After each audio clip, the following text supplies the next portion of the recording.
ሰላም ወገኖች ኢትዮጵያውያን ኤርትራውያን እንዴት ናችሁ? እንዴት ከረማችሁ? እህታችሁ ወንጌላዊት ጸገነት ነኝ።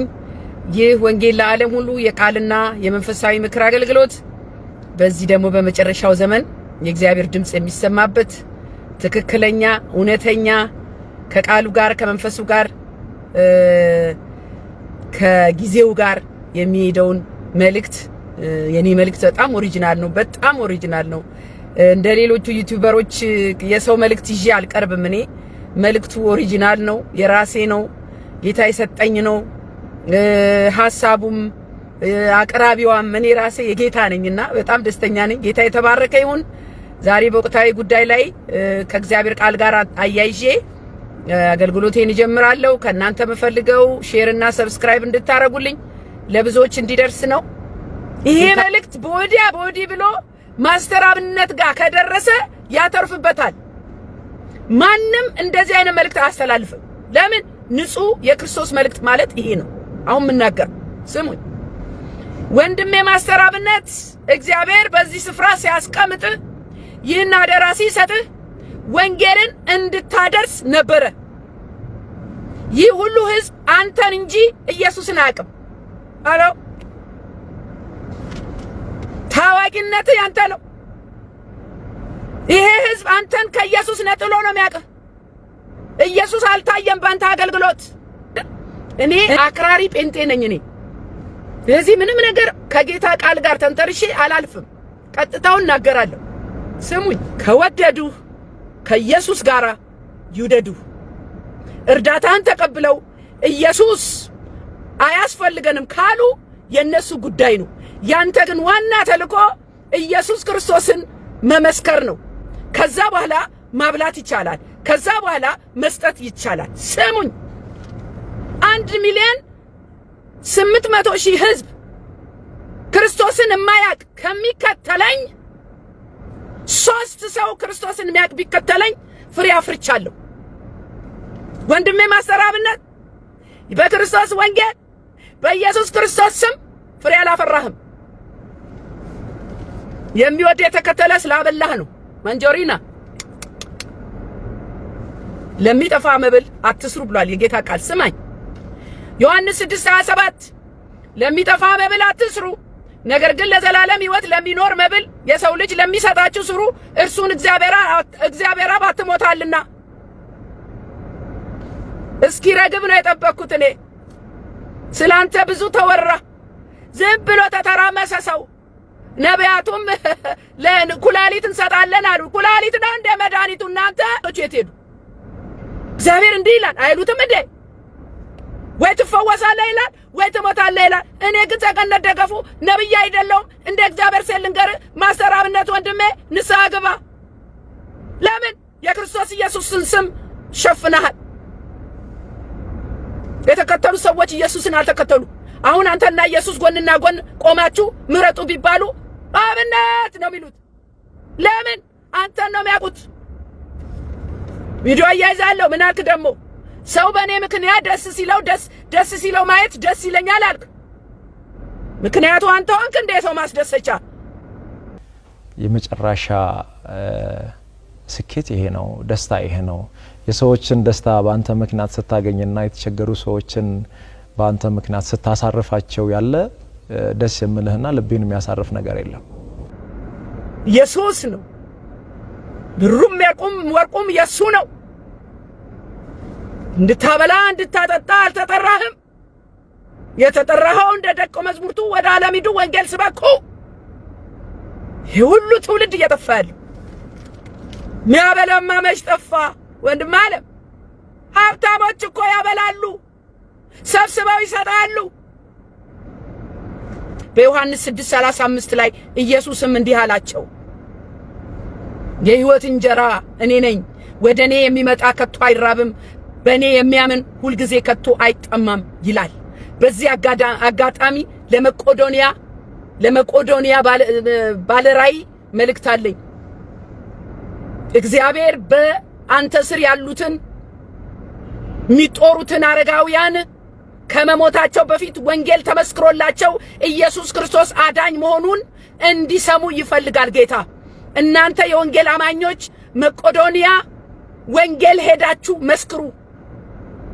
አለበለዚያ አበላው፣ አጠጣው፣ ክፍል ሰጣው፣ ብርድ ልብስ ጨመርክለት፣ ስጋው ሊመቸው ይችላል፣ ነፍሱ ግን አልዳነም።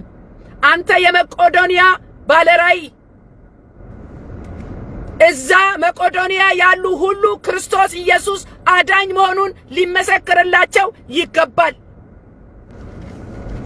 ይሄ ማስተር አብነት ይሄ ሁሉ ተከታይ ያፈራው ኢየሱስ ስለማይል ነው። ደግሞ አንድ ጊዜ አሁን ኩላሊት ሰጣለህ ያለው ሐዋርያ ታምራት አረቀኝ ለምንድን ነው የኢየሱስን ስም አትጠራው ሲል ጆሮዬ ውስጥ እልቅ ብሎብኛል። ስሙ ባካችሁ፣ ማንም ይሄን ነገር አይናገር።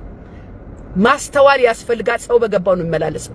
እኔና እናንተ የኢየሱስ ሆነን ኢየሱስ ማለት በሆነ ምክንያት ካልቻልን የጌታ አይደለንም። በምድር የሚያፍሩብኝ በሰማይ አፍርባቸዋል። አረ ኪሳራ አለ ወንድም አለ። አሁን እምነቱ የጴንጤ እምነቱ እየተፈተነ ነው። በምን ብትሉኝ በዚህ በግሪን ካርድ ነገር አረ ጴንጤ ተጨናንቋል። የጸሎት አርስቶ ነው ሰሞኑን። መንግስተ ሰማያት አትገቡም የተባለ ይመስል ከመንግስተ ሰማያት ልትወጡ ነው የተባለ ይመስል አሜሪካ ልታስወጣ ነው። መኖሪያ ፈቃድ የሌለው ወረቀት የሌለው። አረ በኢየሱስ ስም መጨረሻው ዘመን ነው። ስንት የጸሎት አርስ ተቀመጠና አሁን ደግሞ ለወረቀት ጸልዩ። እኔ አልጸልይም። አሁን ጉድ ሊወጣ ነው። ምን ብትሉኝ በውሸት የመጣ ጴንጤ አንጠልጥሎ ያስገባልኛል። እግዚአብሔር ያጋልጣል። እኔና እናንተ እንዳለም ዋሽተን ቀጥፈን የፖለቲካ ጥገኝነት ጠይቀን እዚህ እንደዛ ነው ብለን ለተመቻቸ ኑሮ ለወንጌል እኮ አይደለም። መቼም ለወንጌል ብላችሁ አሸውዱን። በውሸት ጋብቻ የመጣችሁ የፖለቲካ ጥገኝነት የጠየቃችሁ ልክ ባለም አሰራር ሄዳችሁ ወረቀት ብትጠብቁ ዛሬ በስጋት ውስጥ ያላችሁ ውርድ ከራሴ አረ ሸም ነው ሸም። ሙስሊም ይሁን ኦርቶዶክስ ይሁን ካቶሊክ ይሁን ምን አገባኝ እኔ። ጌታ ኢየሱስን ነው ማዳምጠው፣ ሰው ነው ማዳምጠው። I was shocked። ስለዚህ ኢየሱስ ቢል ይሄ ልጅ ኢየሱስ ነው የሰጣችሁ ቢባል ምን አለበት? ኢየሱስ ብለህ ጠራህና እርዳታችንን ከዚህ በኋላ አናደርስም፣ ላንተ ገንዘብ አንልክም፣ የሚረዱትም ይቅሩ ቢሉ የራሳቸው ጉዳይ። ማን ነው የሚያድነው? ሁሉ እምነት ማለት እኮ በጠንቋይም ያምን አለ፣ በደብተራም ያምን አለ፣ በጸበልም ያምን አለ። ዱዓ አድርጉልኝ አለ። ደግሞ ቪዲዮ አያይዛለሁ። ዱዓ ምንድነው? ጫት አይደለም እንዴ? ዱዓ የሚያረጉት እነማን ናቸው? የክርስቶስ ተቃዋሚ አይደሉም እንዴ? ሁሉም በየእምነቱ እንዲጸልይልኝ፣ ሙስሊሞች ዱዓ እንዲያደርጉልኝ ብቻ ነው የሚፈልገው። እንዴት ነው ጴንጤ ሲታመም ዱዓ አድርጉልኝ የሚባለው? አረ ውርደት ዘንድሮ የፈለገ ይጭነቅ ከጌታ ጋር አትነጋገርም እንዴ? ጌታ ሆይ በኢየሱስ ስም እኔ አፈርኩኝ። በቃ ዱዓ አድርግልኝ። ደግሞ ሌላ ደግሞ ነገር ልንገራችሁ። ይሄ ልጅ ከማብላት ውጪ ምንም አይነት ስራ የለውም። እግዚአብሔር ግን ጸጋ ሊሰጠው ነበር። እንደነ ጳውሎስ እንደነ ጴጥሮስ ወንጌል ሰባኪ ሆነ ቢሆን ኖሮ የፈውስ ጸጋ ይሰጥ ነበር። አጋንንት የመለየት ጸጋ ይሰጥ ነበር። ፓኬጁን አልተቀበልክም። መመገብ ጸጋ አይደለም። ለምን? ክርስቶስን የማያውቁት ይመግባሉ፣ ቤተክርስቲያን ያሰራሉ፣ የሚጸድቁ መስሏቸው ነው። የዳነ ሰው እምነቱን በስራ ይገልጣል። ወይኔ እኔ አንተን ብሆን ኖሮ ማስተር አብነት፣ እኔ አንተን ብሆን ወንድሜ፣ ወይ እኔ አንተን ብሆን በኢየሱስ ስም አንደኛ ወንጌል ነው። ልክ እንደነ ጴጥሮስ እንደነ ጳውሎስ ጨርቅህን ጎትተው ይፈወሱ ነበር። ጸጋህን እንኳን አልተቀበልክም ከእግዚአብሔር። የመፈወስ ጸጋ ይሰጥህ ነበር። ስንት ሰው ይሄን ያበላኸውን ሁሉ አሁን በቀደም ዕለት ቪዲዮ አየሁት። ምንድነው እግሩ የታሰረ በሰንሰለት መራመድ የማይችል ቪዲዮ አያይዛለሁ። ሹ ሚል ልጅ አገኘኸው። ሰንሰለቱ ፈታለት፣ እግሩን አጠብክ፣ ልብሱን አለበስከው፣ አበላኸው፣ አለቀ በቃ ዘጋ። ይሄ ልጅ እኮ ሽባነቱ አልዳነም፣ ሽባነቱ አልተተረተረም። እጅን ጭነህ ጸልየህ በጌታ በኢየሱስ ክርስቶስ ስም ተነሳና ተመላለስ ይባላል እኮ። አንደኛ ነገሥት 19:9 ላይ እዚያም ወደ ዋሻ መጣ፣ በዚያም አደረ። ማን? ኤልያስ። ከዛ እግዚአብሔር ምን አለው? ኤልያስ ሆይ በዚህ ምን ታደርጋለህ የሚል የእግዚአብሔር ቃል ወደሱ መጣ።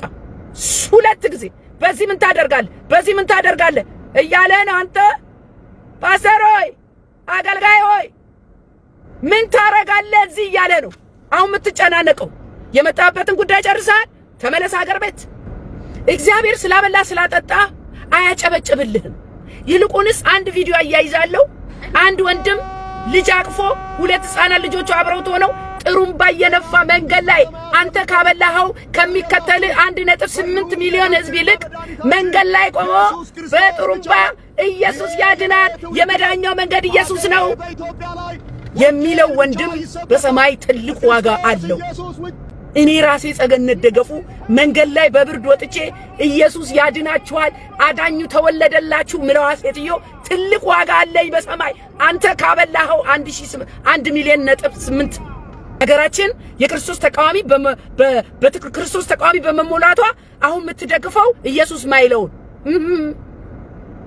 ለካስ አየር መንገድ አንድ ወንድም ደግሞ በጣም ሁላችሁ የምታውቁት ቪዲዮ አያይዛለሁ። አየር መንገድ ነበር ምሰራው አለ። ወንጌል መስክሬ ተባረርኩ አለ። ለካ ኢትዮጵያ መስሪያ ቤትም ወንጌል መሰከራችሁ ብላ ታባረራለች። የዛሬ 8 ዓመት ነበር ከኢትዮጵያ አየር መንገድ ግቢ ውስጥ ወንጌል ሰብከዋል፣ መንፈሳዊ ትራክት ግቢ ውስጥ አባስተዋል በሚል የሐሰት ውንጀላ ከስራችን የተባረር ነው። አዶናይን ለኢየሱስ እንማርካለን። እግዚአብሔር አዶናይን ይጠቀምበታል። አሁን እንደ ድሮ አልሳደብም፣ እንደ ድሮ እብድ አልሆንም፣ እመክራችኋለሁ ጥሩ ጥሩ ምክር ብሏል። አዶናይ ልጄ ሆይ ኢየሱስ ይፈልግሃል። አንተ የኢየሱስ ነህ። ይሄን ሁሉ ተከታይህን ሰግጥ ፈምስ ሚለው ቀርቶ ኢየሱስ ትላለህ። ኢየሱስ እያልክ ምድሪቷን ትዞራለህ፣ ገና ለዓለም ትዞራለህ። ኢየሱስ ይፈልግሃል። አዶናይን ለኢየሱስ እንማርካለን። የአዶናይንም ቪዲዮ አያይዛለሁ። ከዚህ በኋላ አልሳደብም ብሎ ሰከን ብሏል። ጌታ የተባረከ ይሁን። ይቅርታ ልጠይቃችሁ ፈልጋለሁኝ፣ ግን ካሁን በኋላ በዚህ ቲክቶክ አካውንት ያ የሚጨፍረው አዶናይ፣ የሚዘፍነው አዶናይ፣ እንደ እብድ የሚያደርገው አዶናይ ካሁን በኋላ አታዩትም። እዚህ ቲክቶክ ፔጅ ውስጥ እናንተን ለመምከር እናንተን ለማገዝ ነው የሚመጣው። እሱን ከማወጋ ምን ይወዳደራል? ሁሉን እርግፋዶ አስትቶ ያስኬዳል። ሽልማቴ የኔ ጌታ። ጌታ የተባረከ ይሁን። አጭር ጸሎት ላርግና ወደ መልእክቴ ይገባለሁ። እግዚአብሔር አባት ሆይ እናመሰግናለን። ክብር ላንተ ይሁን። ጌታ ሆይ አንተ መልካም ነህ። ስለዚህ ቀን ስለዚህ ሰዓት አመሰግናለሁ። እኔንም ደግሞ ስለረዳኸኝ መልእክት አስይዘ ስለላከኝ ጌታ ሆይ ተመስገን። መንፈስ ቅዱስ አግዘኝ፣ የሰሚዎችን ጆሮ ይከፈት። ሁሉ ላንተ ክብር ይዋል። ጊዜውን ሰዓቱን አንተ ተረከብ።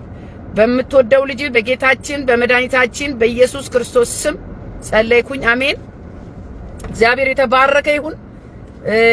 መቼም ያው በየጊዜው አጀንዳ እየተፈጠረልን ሁሉም በቃ በገባው መንገድ በራሱ መንገድ ወደ ላይ ወደ ታች ወደ ላይ ወደ ታች ይላል። የተለያየ አስተያየት ይሰጣል።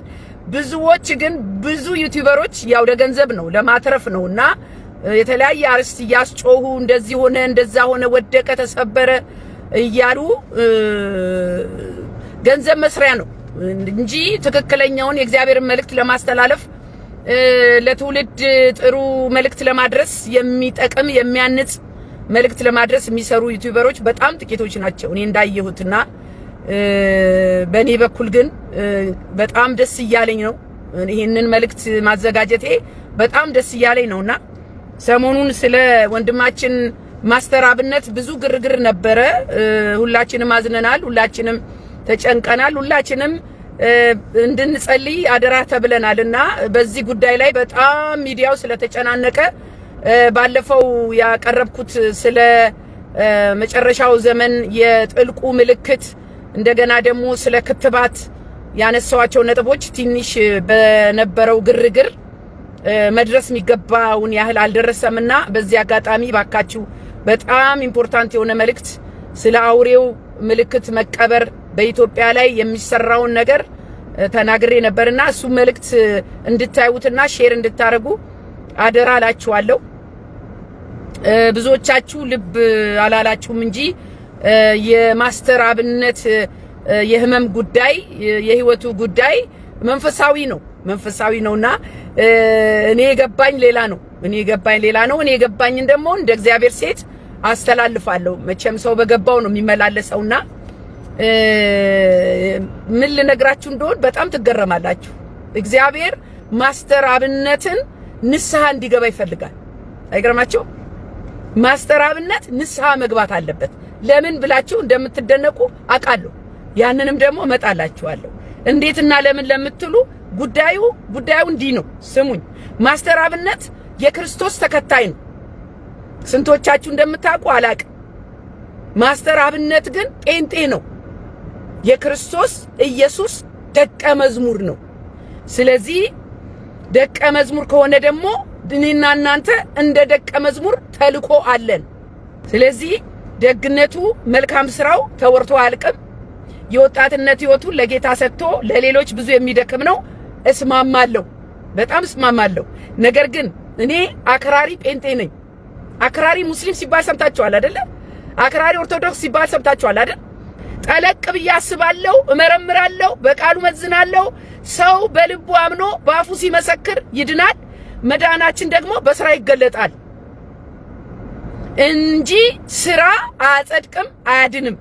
የደቀ መዝሙር ዋናው ተልኮ ምንድነው ካላችሁ፣ የደቀ መዝሙር ዋናው ተልኮ ወደ ዓለም ሂዱ ወንጌልን ስበኩ ነው። ማቴዎስ 28 ከ19 እስከ 20 ሁላችን እናውቀዋለን። እንግዲህ ሂዱና አሕዛብን ሁሉ በአብ በወልድ በመንፈስ ቅዱስ ስም እያጠመቃችኋቸው ያዘዝኳችሁንም ሁሉ እንዲጠብቁ እያስተማራችኋቸው ደቀ መዛሙርቴ አድርጓቸው ነው የሚለው። ይሄ ለኔና ለናንተ እንደ ክርስቶስ ተከታይ እንደ ደቀ መዝሙር የተሰጠን አደራና ትእዛዝ ነው። ተልኮ ዋናው የኔና የናንተ ተግባር ይሄ ነው። ስሙኝ፣ ጥሪው ይሄ ነው። እርሱ ይታይ፣ እሱ ይታወቅ። ማስተር አብነት አንድ ቀን ኢየሱስ ሲል የሰማችሁ ሰዎች ላኩልኝ ቪዲዮ። እኛ ኢየሱስ ምናፍርበት ስም አይደለም፣ ምንሳቀቅበት ስም አይደለም። እግዚአብሔር ደግሞ ውስጡን ሲናገር ነበረ። ስሙኝ ባካችሁ፣ በነፃነት ነው የምናገረው። ማምንበትን በመንፈስ ቅዱስ የተረዳሁትን የጌታ ኢየሱስን ስም ጠርተህ አታውቅም። ጌታ ኢየሱስ ክርስቶስ ሕዝብ ሰብስቦ አስተማረና 5000 ሰዎችን ከመመገቡ በፊት አስተምሯል፣ ፈውሷል፣ ታምር አድርጓል። እኛ ግን አንተን ወንጌል ስትሰብክ አላየንም፣ ስታስተምር ወንጌል አላየንም፣ ስትፈውስ አላየንም፣ ስትመግብ አይተናል። የደቀ መዝሙር ስራው ግን መመገብ አይደለም። የተጠራንበት መመገብ አይደለም። እኛ የምንመግበው የነፍስ ምግብ ነው እንጂ የስጋ ምግብ አይደለም። የስጋ ምግብ ልንመግብ እንችላለን፣ ንፉግ አይደለንም። ነገር ግን ጌታ ኢየሱስ እንዳደረገው መጀመሪያ ወንጌል መመገብ አለብን። የዘላለም ሕይወት የሚገኝበትን ዮሐንስ 6:2 ላይ ስሙኝ፣ በሽተኞችም ያደረገውን ምልክቶች ስላዩ ብዙ ሕዝብ ተከተሉት ይላል። ከዛ በኋላ ነው የመገበው፣ ያውም በ5 የገብስ እንጀራና 2 ዓሣ አባስቶ አጥረፍርፎ መገበ። ከዚያስ ትላንትና የበሉት ሰዎች በነጋታው ኢየሱስንና ደቀ መዛሙርቱ ፍለጋ ወጡ ይላል። ወንድም አለም ማስተር አብነት የተከተለ ሰው ነው፣ የበላ ሰው ነው የተከተለ። ክርስቶስን ባንተ ውስጥ አላዩ። 1.8 ሚሊዮን ህዝብ ይከተላል። ይሄንን ህዝብ ብትጠይቅ ግን የሚያስታውሰው የሰጠኸውን ጤፍ፣ የሰፈርክለትን በቆሎ፣ የሰጠኸውን ዘይት፣ ገንዘብ ነው። ያ ደግሞ አንድ የተጠቅመው አልቋል። የለም ኢየሱስን አልነገርካቸውም። ኢየሱስን እንድትሰብክ ነው እዛ ፖዚሽን ላይ ያ እድል የተሰጠ። አለኝ መልስ እኔ ላንተ ወንድም ዓለም እንኳን እኔ እህትን ሰጠህ እንኳን እኔ ኖርኩልህ መልሱን አግኝቼልሃለሁ። ስማኝ ይሄ ህዝብ የሚከተልህ ስለበላ ስለጠጣ ነው፣ ስለ ኢየሱስ አይደለም። ያውም ይህ ሁሉ ያንተ ወዳጅና አድናቂ ኢየሱስን አያውቅ። አልተመሰከርክለትም፣ ስሙን አትጠራም። ዛሬ ተበልቶ ነገ እንደገና የሚራበውን ጊዜያዊ ችግር አስታክሰ ይሆናል፣ ግን ዋናው ተልቆህን እየተወጣህ አልነበረም ወንድም ዓለም። እኔ ያንን እድል ባገኘው ስሙኝ እናንተ ስሙኝ ብቻ። ሰው የሚፈልግ የሚከተል የሚያደንቅ እና የሚወድ ካንተ የሆነ ነገር እስከሚያገኝ ድረስ ነው። ስለዚህ እነዚያ ጌታ ኢየሱስን ፍለጋ የመጡ ሰዎች በስተመጨረሻ ጌታ ኢየሱስን አገኙት። በዮሐንስ 6:26 ላይ መምህር ሆይ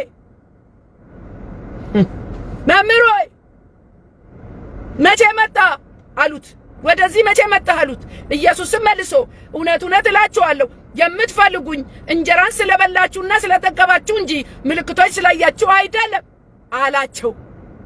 ይሄ ሁሉ ሚሊዮን ህዝብ እየተከተለ ስለበላ ስለጠጣ ነው እንጂ አንተ ታምር አላረክም፣ ኢየሱስ ክርስቶስን አልመሰከርክም። አንደበትህ ውስጥ ኢየሱስ የሚባል ነገር የለም።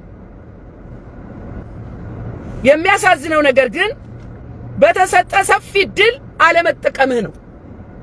ኢየሱስ የሥጋም የነፍስም ፈውስ ነው። የህይወታችን ኃላፊ እሱ ነው። እግዚአብሔር በክፉ አይፈትንም። እኛ የክርስቶስ ተከታዮች በዚህ ጊዜያዊ ምድር ላይ ስንኖር እንደ ሰው ያመናል። ካንሰርም ጉንፋንም ለጌታ አንድ ነው። ከሰው የተለየ ነገር አልደረሰብህም። ኢየሱስ ሲል ሰምተን አናቅም። ወንድማችን ማስተር አብነት ለምን ብትሉኝ ከኔ ጋር ኮኔክት አድርገን ነበረ ልናገር በፌስቡክ መሴንጀር አናገረኝ። በነገራችን ላይ ማስተር አብነት ከጀርባው ሰዎች ገንዘብ እየላኩ እሱ አድራሽ ነው። ይሄን እሱም ተናግሯል። ሰዎች ወደሱ ይልካሉ። ታማኝ ነው፣ አድራሽ ነው፣ ታታሪ ነው፣ ህይወቱን ለጌታ የሰጠ ነው። አያግሪ ግን ይሄን ሁሉ ስራ እዛ ስፍራ ያስቀመጠው ጌታ ኢየሱስ ክርስቶስ ይባላል። እናንተ ማስተር አብነትን የምትወዱ ሰዎች ልንገራችሁ፣ ከወደዳችሁት ከኢየሱስ ጋር ውደዱት። ማስተር አብነት የኢየሱስ ክርስቶስ ተከታይ ነው፣ ጴንጤ ነው። ከዛ ኮንታክት አደረገኝ በመሴንጀር መርዳት ትፈልጊያለሽ ወይ? እንደዚህ መርዳት ትፈልጊ? እኔ ራሴ ጴንጤ መሆኑን ራሱ አላቅም።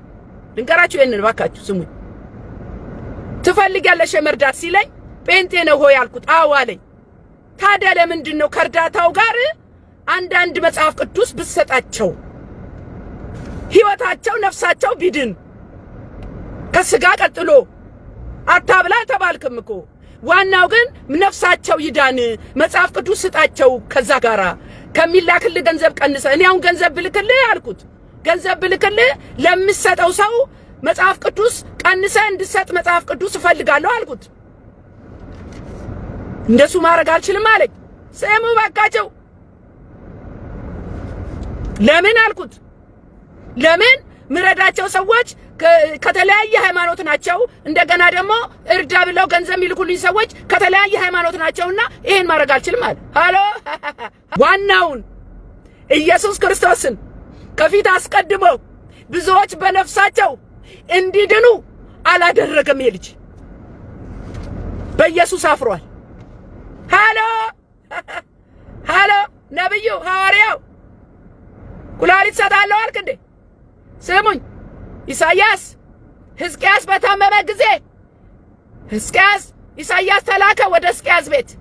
ምን አለው? ትሞታለህ እንጂ በሕይወት አትኖርምና ቤትህን አስተካክል አለው። እኔ እኮ የተጻፈልን ለዚህ ጊዜ መስሎኝ እንዴ። ምን ሆናችሁ ነው የምትተረማመሱት እንዴ? ገለጣ አታረጉም እንዴ? ያለፈ ነገር ነብዩ ኢሳይያስ ሲላክ ትሞታለህ አለው። ትሞታለህ ብሎ ነገረው። ይሄንን አትነግሩም እንዴ? እግዚአብሔር ትሞታለህ ካለ ትሞታለህ በሉና ንገሩትና እንደ ሕዝቅያስ ወደ ግርግዳ ፊቱን አዙሮ ይጸልይና ይፈወስ። ይሄ ሰው እድሜ ይጨመርለት። ግራ የገባ ነገር እኮ ነው እንዴ። እኛ እኮ ሕመማችንን በጌታ እጅ ነው፣ ፈውሳችንን በክርስቶስ ኢየሱስ እጅ ነው። እኔ አክራሪ ጴንጤ ነኝ። በምንም አልደራደርም፣ አልመቻመችም። ይሄ ልጅ ግን በትክክለኛው ነቢያቶቹ የት ሄዱ? ስሙኝ፣ ማስተር አብነት አድራሽ ነው። በትጋትና በታማኝነት ህዝብን ያገለግላል። ለዚህ ነው አደጋ ሲደርስ ሰው ሲታመም የተራበ ለማብላት ሁልጊዜ ጥሪ ያደርጋል። ብዙ ደጋጎች የሚያካፍሉ የሚቆረሱ ለድሃው ለተቸገረው ደራሽ የሆኑ ወገኖች በማስተር አብነት አገልግሎት ውስጥ አሉ፣ ስማቸው ያልተጠቀሰ።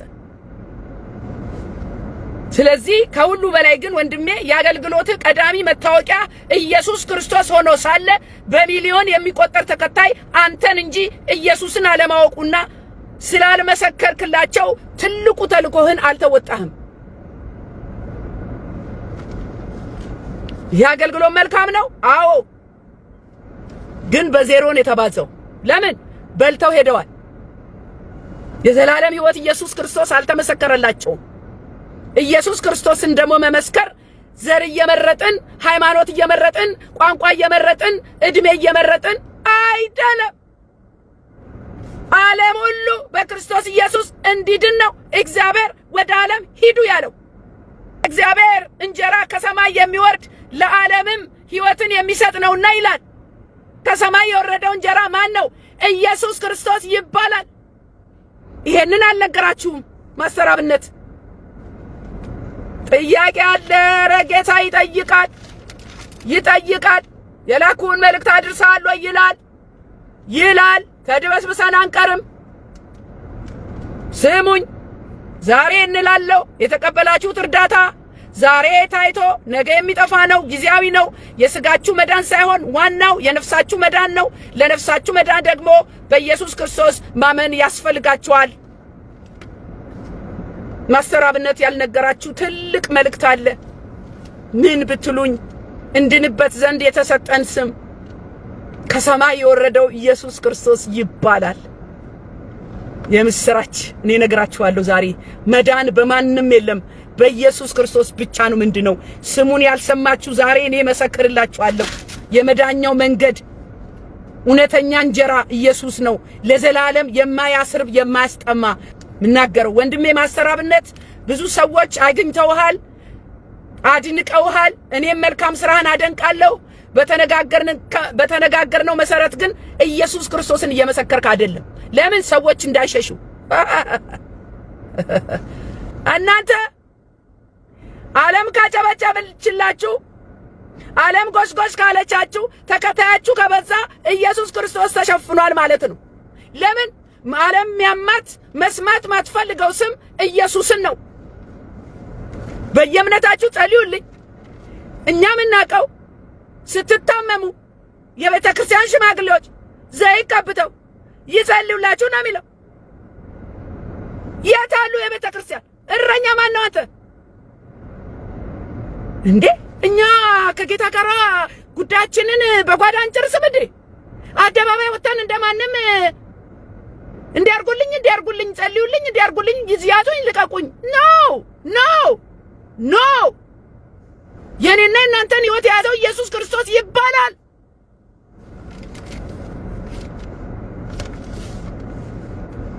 የመዳን ቁልፍ እጅ ላይ ነው። ማስተር አብነት ቶሎ ብለህ ንስሐ ግባ። ለምን? ስምህን በደበኩበት ይቅርታ አድርግልኝ ጌታ ሆይ፣ አንተን ሳይሆን እኔን ራሴን ታዋቂ ባደረኩበት ሰዎች ይሸሹኛል ብዬ ባልመሰከርኩበት ብለህ ቶሎ ብለህ ንስሐ ግባ። ከዛ በኋላ እንደ ሕዝቅያስ እድሜ ይጨመርልሃል። በተጨመረልህ እድሜ ቃል ግባለት። ምን? ከዚህ በኋላ ሁሉን ስራውን አራጊው ፈጣሪው ኢየሱስ ክርስቶስ ነው ብለህ ቅድሚያ ወንጌል ነው መስክረህ ታበላለህ። ሳንመሰክር አናበላም። ለምን? ከጌታ ኢየሱስ ክርስቶስ የተማርነው። በየምናምናችሁ ጸልዩልኝ። ለማርያም ስለት ይገባልሃል። አሁን ለገብርኤል ስለት ይገባልሃል። ለሚካኤል ስለት ይገባልሃል። ጸበልና እያሉ ነው ደግሞ። ኧረ ተው አንተ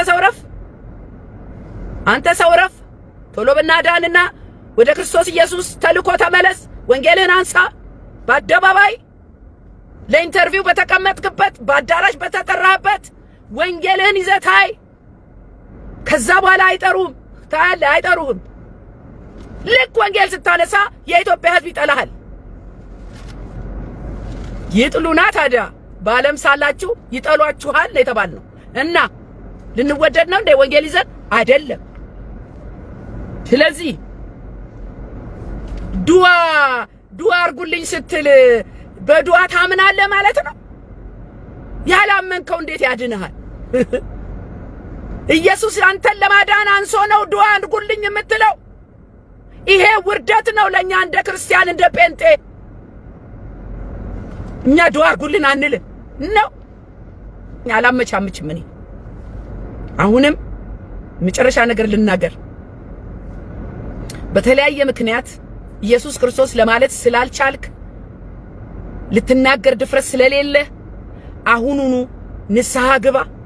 በአደባባይ ይህንን ተከታዮች ጸልዩልኝ ያልካቸውን እኔ የኢየሱስ ክርስቶስ ነኝ፣ ኢየሱስ ክርስቶስ ያድነኛል፣ አዳኙ ኢየሱስ ክርስቶስ ነው ብለህ ተናገር። ያንም የሆነውን እናያለን። እቺን ካላልክ ግን ውርድ ከራሴ። ስለ ክርስቶስ ኢየሱስ መስክርላቸው፣ አለበለዚያ ትልቁን አደራና ተልኮ አልተወጣህም፣ ስራህም ፍሬ አልባ ይሆናል። ላንተ ያለኝ መልእክት ይሄን። ብዙ ሰዎች አሉ በነገራችሁ ላይ ገንዘባችሁን ይፈልጋሉ፣ ኢየሱስን አይፈልጉ። በጣም የሚያበሳጨኝ ነገር ገንዘብ ላኪልን ስጪን ይላሉ፣ ጥቅም ይፈልጋሉ። ስለ ኢየሱስ ግን መስማት አይፈልጉም። የትም ልሁን የትም ለስጋችን ምቾት አይደለም፣ ላለቀ ልንቅላቂ ዓለም ለስጋዊ ምቾት እኔና እናንተ ይሄን ያህል ጭንቀት። አሜሪካ ወረቀቴ ሊበላሽ ነው፣ ወደ ሀገሬ ልገባን። አገር አለ እኮ እዛ እኮ ወንጌል አለ። ይሄ ሊያሳፍራችሁ ይገባል። ለማንኛውም እምነታችን እየተፈተነ ነው። ለማንኛውም ቃሉን እንኖራለን ወይ እየተፈተንን ነው። ግን ምንናገረው ሌላ እየሆነ ያለው ሌላ ነው። እናንተ ሁሉ አገልጋይ ከላይ እስከ ታች አሜሪካ መጥቶ መኖር ይፈልጋል። ሼም በዮሐንስ 17:14 ላይ እኔ ቃልን ሰጥቻቸዋለሁ እኔም ካለም እንዳይደለው ካለም አይደሉምና ዓለም ጠላቸው ይላል። ዓለም ሲጠላህ ወንጌል እየሰራህ ነው። አለበለዚያ በዓለም ውስጥ ለመመቻመች ከሆነ ሞቅ ብሎ ለመቀመጥ ከሆነ ኑሮ ክርስቲያን አይደለም፣ አንተ ደቀ መዝሙርም አይደለህም። ይህን ሐሳብ ያነሳውበት እንዳልኳችሁ ሰሞኑን የአሜሪካ መንግስት ኢትዮጵያውያንን ከሀገር እንዲወጡ ለማድረግ ወደ አሜሪካ መግባት በጣም ጥብቅ ስለሆነ ጭንቀትና ውጥረት ነግሷል። የት? ክርስቲያኑ ቤት። የጸሎት አርዕስት ጸልዩ፣ ለሚሰደዱት ጸልዩ፣ በጭንቅላሉ አልጸልይም። እኔ አልጸልይም። ሲጀመር እንደ ቤተ ክርስቲያን የትም ብንሆን የትም ብንኖር ዓላማችን ወንጌል ማድረስ እንጂ ለምድር ህይወት መደላደል አይደለም። የተሻለ ህይወት ለመኖር ወደ አሜሪካ የመጣ አገልጋይ ካለ አገልጋይ አይደለም። አንድ ጊዜ ትልቅ አገልጋይ አንቺም እኮ የተሻለ ኑሮ ለመኖር ነው የመጣሽ ብሎኛል። ጌታን ያገኘሁት አሁን በቅርብ ነው።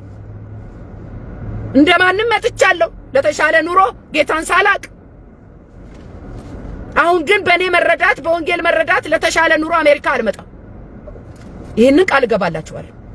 ባስቀመጠኝ ስፍራ ሆንለታለሁ። ቁንም ጌታ እንዲህ አለ፣ ስሙኝ።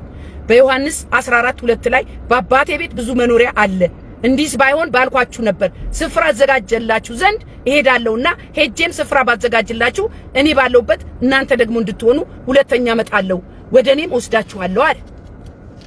ስፍራ እኮ እየተዘጋጀልን ነው በሰማይ። አሁን በምድር ግን ስራውን ካልሰራን በሰማይ ቤት ሊኖረን አይችልም። እዚህ የምድሩን ስናሟሙ ከርመን በሰማይ የተዘጋጀልን ነገር የለም ወንድም አለ። ስለዚህ አገልጋዮች ዛሬ በውሸት የመጣችሁ አገልጋዮች አሁንም በውሸት ለመመቻመች የምትሞክሩ እግዚአብሔር ሁሉን አይቷልና ያጋልጣችኋል። እግዚአብሔር በእያንዳንዱ በሚሆነው ነገር ለኛ ለትምህርታችን ነው። ስለ ማስተር አብነት መታመም ለኛ ላለነው ለሁላችን ጴንጤዎች ትምህርት ነው። እንዴት አክት እንደምናረግ መነሻው ደግሞ ምን እንደሆነ እግዚአብሔር በእኔ አልፎ ተናገረው። ማስተር አብነትን ማንም የማይናገረው ይሄን ከሰማ ማስተር አብነት ያተርፋል። የዛሬ መልእክት ይሄ ነው። ቅዳሜና እሑድ ታብላሉታላችሁ። ስለ ማሰራብነት የተነገረ ሁሉ ጸልዩለት። መፍትሄው ግን ንስሐ ነው። ወንድም ዓለም በጌታ ፊት ብርክክ ብለህ ጌታ ሆይ አጥፍቻለሁ፣ ስምህን ለአንድ ሰው እንኳን አልነገርኩም። በየአደባባዩ ስምህን መንገር ሲገባኝ ኢየሱስ ያድናል ማለት ሲገባኝ እኔ ታዋቂ ሆንኩ ባንተ ሥራ። ከዚህ በኋላ ላለው ቀሪ ዕድሜ ፈውሰኝና ኢየሱስ እላለሁኝ ብለህ በአደባባይ ለተከታዮችህ በአደባባይ ንስሐ ግባ ዱዓ አድርጉልኝ በማለትህ እንም ብላቴና አዶናይን ደግሞ ለወንጌል እንማርከዋለን። ኢየሱስ ክርስቶስ ይጠቀምበታል። ብዙ ትውልድ በሱ ምክንያት ይድናል። ኢየሱስ ጌታ ነው። ተባረኩልኝ። ወዳችኋለሁ። ሻሎም ሻሎም። እሱን ከማወዳ ምን ይወዳደራል? ሁሉን እርግፍ አድርጎ አስትቶ